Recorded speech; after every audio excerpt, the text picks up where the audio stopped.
NPC heads and hip hop producers all over the place. Um, quick, I want to do a quick video. This is not going to be a tutorial per se on an MPC, but this will help you hopefully get some ideas on production and beat making. In general, outside of specifically the MPC. Basically, this is going to be on just ideas on where to dig for samples, because digging is a huge part of the culture of making beats, or it used to be anyway. So let me, educate you new guys, but back in the day, we used to dig through vinyl. Everybody had crates, and so anyway, but this is what happened. This is the traditional way. What I find is that people tend to dig for traditional sounding records. Like, people dig for like American funk and American jazz. Like, everybody has the Miles Davis and the James Brown, and everybody digs through the same records. So what's gonna happen is we're all gonna end up with the same, or similar sounding beats.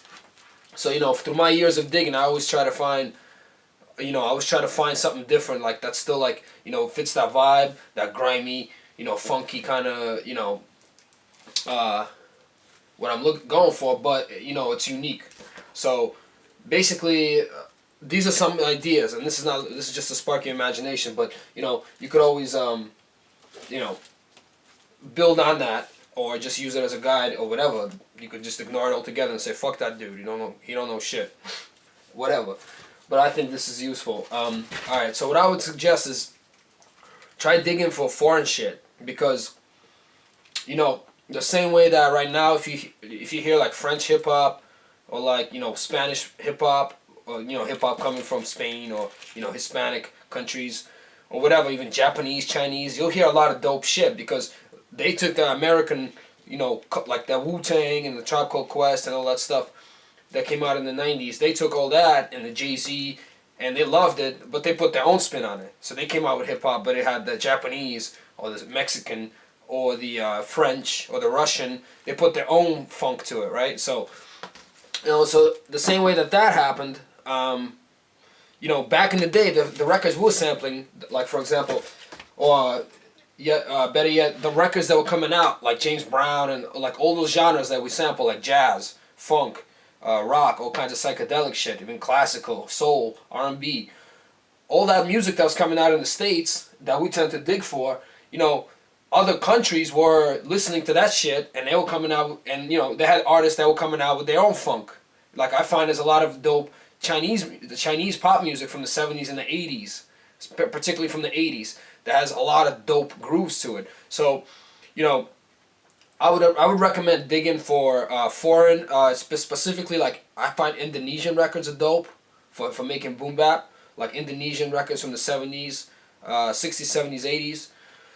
Anything like that. Spanish music off the hook. Like anything, like, I don't know what countries it's from. Usually it's like Spanish shit that looks like this. Always though. There's always some shit on here, because they just got grooves. It's funky, and you can just find ill shit on here. They use organs, guitars, drums, horns, tons of horn samples. So yeah, dig foreign. Another thing another way to another place to find good shit is old movies. So if you go on YouTube, people sometimes upload like old obscure flicks, and they have like crazy music in them in the soundtracks. So that's another good place. Like it's kind of like old old kung fu flicks got crazy samples. So old kung fu flicks, and things like that. Just old obscure movies, and like you're less likely to run into copyright issues. That's another big reason with stuff like this. Because they have no copyright laws. So unless this was on a major label, international U.S. owned label, if this was some weird record from the 60s and 70s, a lot of times you could sample it and nobody will ever come fuck with you. You can make $1 million off it, if that's what happens. Jay-Z hears your beat and is like, yo, I need that. And, you blow up and you might not even pay any royalties. You might not get sued or avoid all that drama, As far as a beginning producer, I wouldn't worry about none of that shit, period. I would sample whatever. But if you want a unique sound, basically I would go for 60s, 70s, 80s, foreign records, foreign flicks, and animation, those full-length animations. French music tends to be really dope too. French people in France. I don't know. I guess they have a big art scene or whatever. But there's all these 70s and 80s French animated movies, full lengths, that got crazy soundtracks. So I would peep those. I'll give you one jewel, but this one's been sampled to death, I think. But it's worth checking out because it's a dope flick and the soundtrack is ridiculous.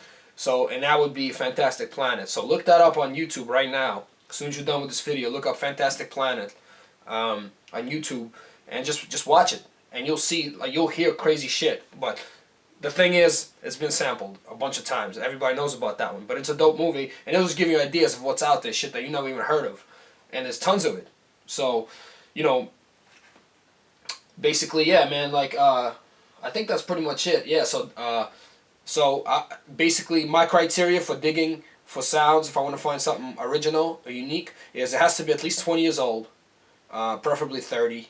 Or at this point, like when I started doing this shit, the 70s was 20 years old, because I started like in 2000 or something. So the 70s was like 20 years old. So that's when I would dig. That was my rule of thumb. It has to be from the 70s. I wouldn't fuck with anything from the 80s.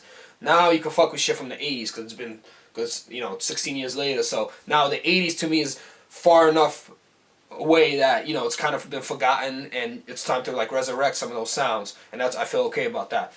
So, you know, 20 years old and foreign. It just, you know, look for foreign shit. I know I said it like 100 times. I'm not sort of a collected kind of speaker, so I tend to just ramble. But I know that there's always like little jams of wisdom in there. So yeah, man. With that, I leave you guys. Please subscribe, because I'm about to start coming out with free sample packs and drum kits and shit like that, and all kinds of stuff from like vinyl, like shit that, you know, I've collected over the years. I'm about to start giving that shit away online for free, just for, you know, for you guys to have some fresh sounds to fuck with. So, you know, definitely subscribe. Hit the subscribe button on the bottom, and you know, I'm gonna drop some more tutorials for y'all as soon as possible. Alright, peace.